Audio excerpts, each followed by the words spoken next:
How's it going, everybody? Thanks once again for stopping by the channel. I really do appreciate it. You're gonna have to forgive me if this video turns out a little bit weird. I'm trying something different here. I got the wind blowing like crazy in my location once again.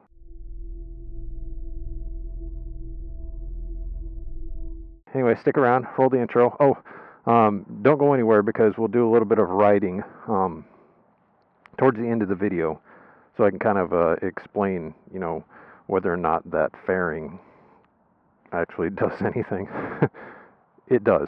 But anyways, roll the intro and we'll be right back.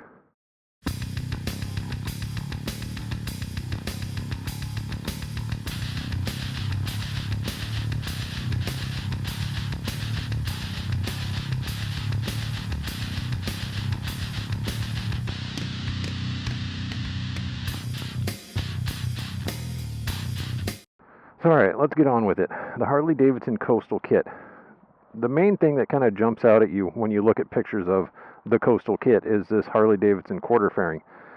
This thing was such a pain in the butt for me to get. It took 9 months for this thing to show up.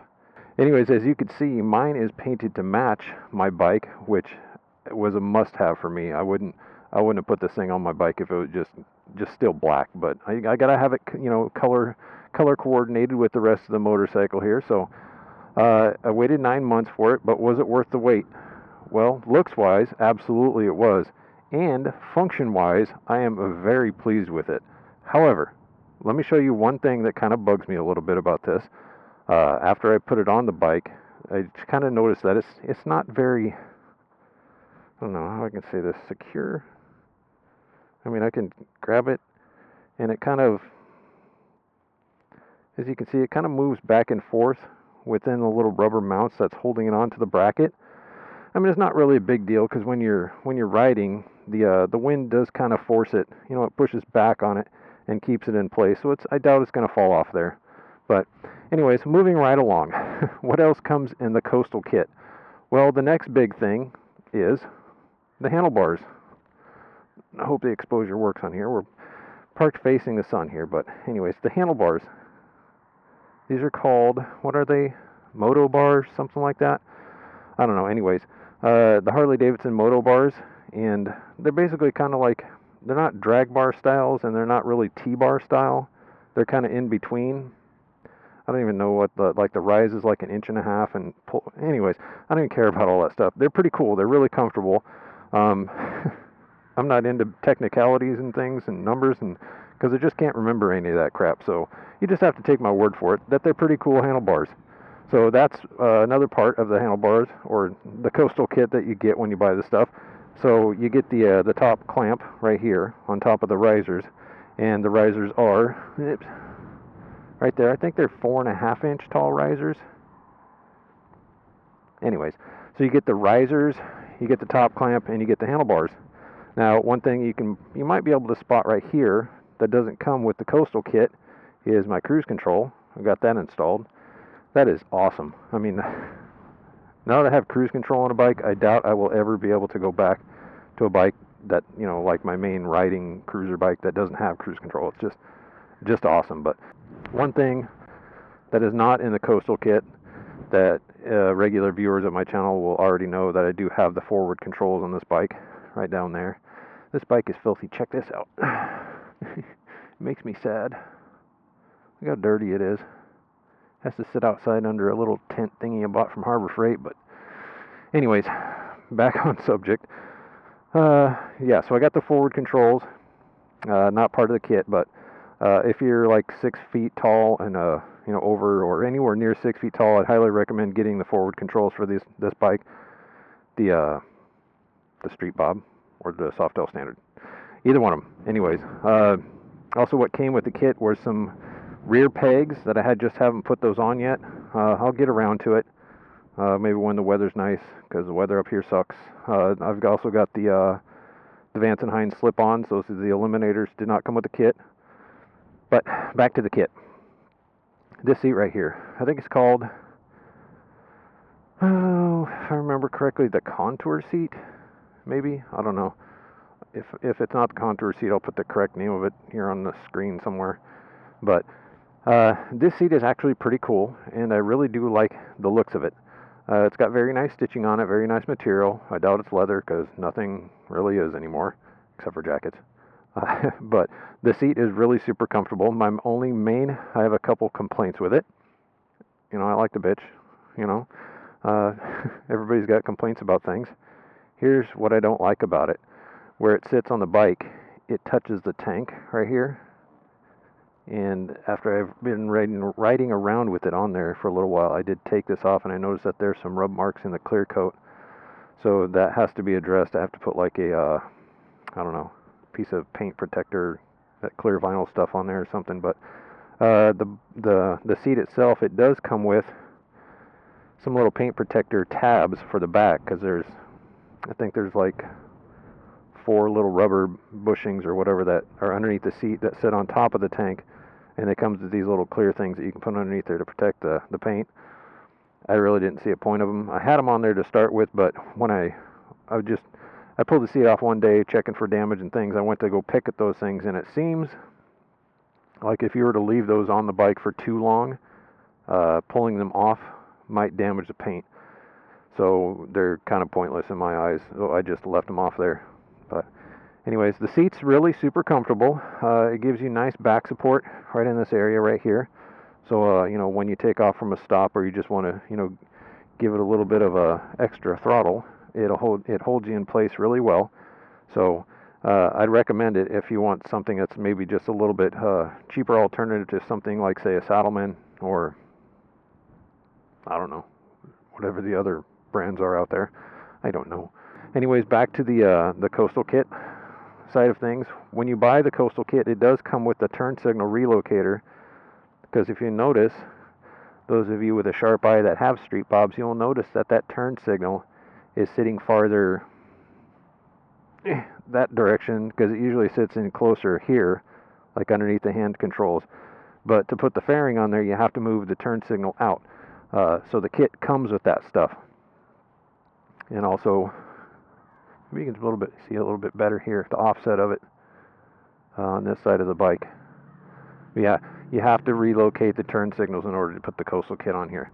I got on the the Harley-Davidson Softail Street Bob owners group on Facebook, and I put up a picture of, I didn't even, you know, just a random picture I pulled off the internet, but it had these, it was a Street Bob that had the same, you know, fairing on it, and it had these really cool rear view mirrors on it that I really liked. So I put up a question on there asking what kind of mirrors they were. So big shout out to the guys on the Softail Street Bob group on Facebook. Look at this wind. This is stupid. Anyways, big shout out to those guys on there. But the mirrors are from the Dominion collection from Harley-Davidson. So I went down, saw my buddy Pete down at the Harley dealership down here, and ordered a pair of those. They're pretty spendy. They're like $250 after tax, but they're really cool looking. And it was just part of the overall look that I was trying to achieve. Good Lord, with this bike. I hope my audio is going to turn out okay. This wind is just 150 million miles per hour. But it was part of the overall look that I was trying to achieve with the bike. So there's a couple other things that I do want to order, and they're going to be cheaper. But I got to get the black levers that I want for the bike. But back to the other things that the Coastal Kit comes with. There are another set of foot pegs that it comes with, called the MX80 or something like that. Anyways, they look like a medieval torture device that you'd, you know, rub across somebody's face until they confess to being witches or something like that. They're extremely aggressive looking. I'll take a picture of them and I'll put them in the video right here. I chose not to use them. I don't know, they don't, to me, they don't look nice on the bike, and I don't want to buy another set for the passenger pegs to have a matching set front and back, so I'm just going to say screw it. I'll probably throw them on eBay and get rid of them. But anyways, let's see. This is an overview of the Harley-Davidson Coastal Kit. Like I said, it's listed on their website. I think it's under accessories for the Softail standard. Of course, if you order the kit and you want it painted to match your bike, you're going to have to send that out to do it somewhere else. Part of the reason why it took me so long for me to get my fairing is because the Harley-Davidson, once they made the fairing, they sent it to somebody to have it color matched to the bike. Alright, so there it is. That's what the coastal kit looks like, color matched and installed on a 2020 Harley-Davidson Street Bob. So I hope you like it. Now we're going to jump on the bike and ride for a little bit, because I want to give you my impressions of how the seat feels and also the fairing, whether or not it's functional. So we'll be right back, and we will get to riding. Okay, so let's get on the bike, do some riding. I'm going to mention this part of the video, or this part of the seat right here in the video, so just keep this in mind when I talk about, when I mention this part of the edge of the seat. So that's what I'm talking about right there. Let's fire up the bike and get rolling. Okie dokie. Okay, so let's talk about, I mean, I know the coastal kit looks all cool and everything, when it's all bolted on your bike. Let's talk about whether it actually adds any sort of function or comfort to the bike, or if it's just kind of one of those things that you bolt on because they look pretty sweet. Now, in my opinion, it adds quite a bit of function to this bike to make it a little bit more, well, actually quite a bit more comfortable for me to ride. Now, in my other video I mentioned that the mini apes that this bike comes with, after riding for about an hour or so, it made my hand start to go numb. But with these bars on here, since they sit lower than the mini apes, it helps me to not have that problem anymore. They're more comfortable, and it's a lot more functional for me for longer rides and things. Let's talk about the seat here for a minute. The part that I pointed at just a minute ago, I want to talk about that specifically, because when you come to a stop on the bike and you put your feet down, you can kind of feel that part of the seat kind of digging into the inside of your thigh. And I'm not saying it's not painful or nothing like that, but you definitely feel it there. But when you're riding and you got your feet up on the pegs, now just an observation I've made, having forward controls sets your leg a little bit lower in relationship to the tank, so you feel that the edge of the seat kind of digging into your thigh. Now I've only probably put maybe 50 miles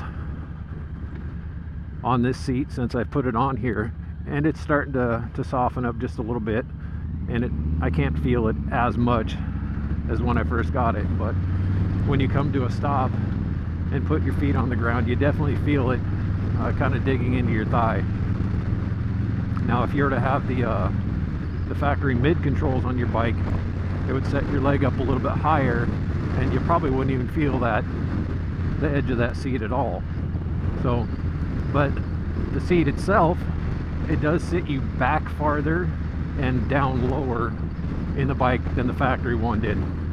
So, I mean, if that's something that you're looking for, as far as like changing your seating position on your Street Bob or your Softail Standard, then that's definitely it's an option for you to look at if that's what you're looking for. So overall, it's really comfortable. It's nice and firm. It's not too smushy. But the miles that I put on this seat, it feels pretty good. I mean, I can imagine I could probably do quite a few miles sitting on this thing. And what's nice about it, when it's paired with this Harley-Davidson quarter fairing, is that it sits you down and back far enough in the seat so that this thing is actually really functional. When I'm riding, the wind is hitting me. Now, other than today, you can see that the wind's blowing 1,000,000 miles an hour, almost literally. The wind from the fairing when I'm cruising down the road, it hits me right in the middle of my visor, which is awesome, because I'm not a big fan of tall fairings, because to me the buffeting is it's unbearable. I had a couple of fairings, windshields on my Vulcan S, and I couldn't stand them for that fact. Even the shortest one and the tallest one, I tried them all, and the buffeting on that bike with the windshield is just horrible. It makes riding just a miserable experience.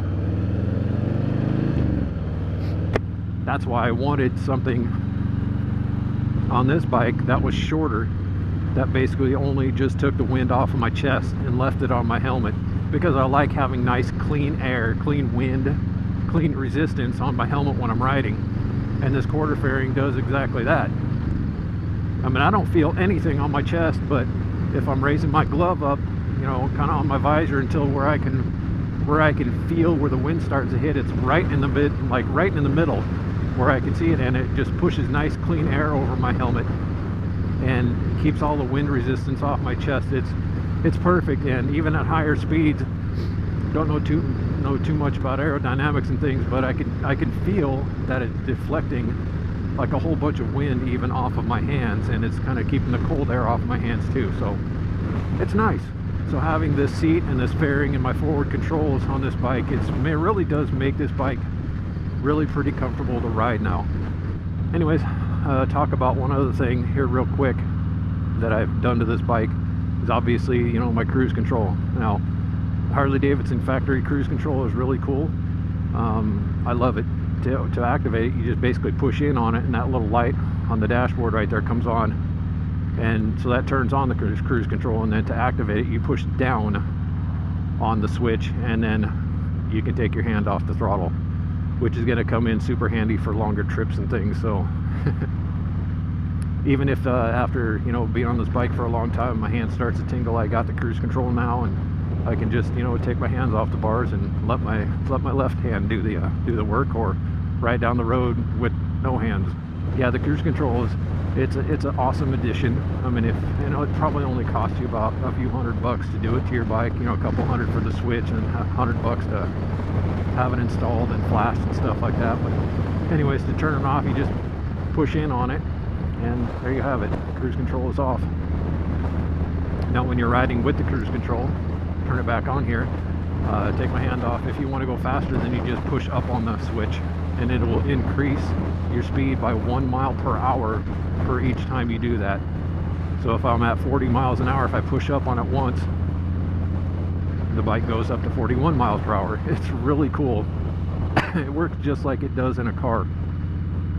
And I don't know of any aftermarket kind of throttle locks or anything else that you can do that with. So a few $100, it's well worth the investment. Now, if I want to go slower, I just push down on the switch. It drops it down to 40, down on it again, drops it down to 39. It's really nice. I'd highly recommend getting one. I don't think there's anything else I really need to say about this kit, but it's I think it's $1,500 or $1,600 for the coastal kit through Harley-Davidson. You could probably order the stuff and get it a hell of a lot quicker than I did, because when I ordered mine, I paid for this bike right at the beginning of the whole COVID lockdown pandemic thing. So that's a lot of the reason why I had to wait so long for my parts to come in. But if you were to order this stuff, it's $1,500 or $1,600. You get the risers, the top clamp, the bars, the turn signal relocation kit. You get the fairing, you get the seat, you get the different foot control, not the controls, but the foot pegs, and then you get the rear passenger foot peg mounts and the foot pegs themselves. So it's a really, you know, even though you're buying it through Harley-Davidson, all their stuff is pretty expensive. It's a good buy. You know, I would definitely recommend it to anybody that's thinking about doing this. Anyways, I want to thank everybody for stopping by the channel once again. I know videos coming kind of spaced far apart, but the weather here sucks. Even on a nice day, it's blowing at 1,000,000 miles an hour. Oh, unless I'm at work. You know, if I'm at work, then it's going to be like 70 degrees and beautiful outside, but you know, that's just how things go. So don't forget to hit that thumbs up button on the video. It really helps out. You know, subscribe if you haven't already subscribed, and until the next video, we will see you guys later. Everybody out there, ride safe and have a good day. We will talk at you later.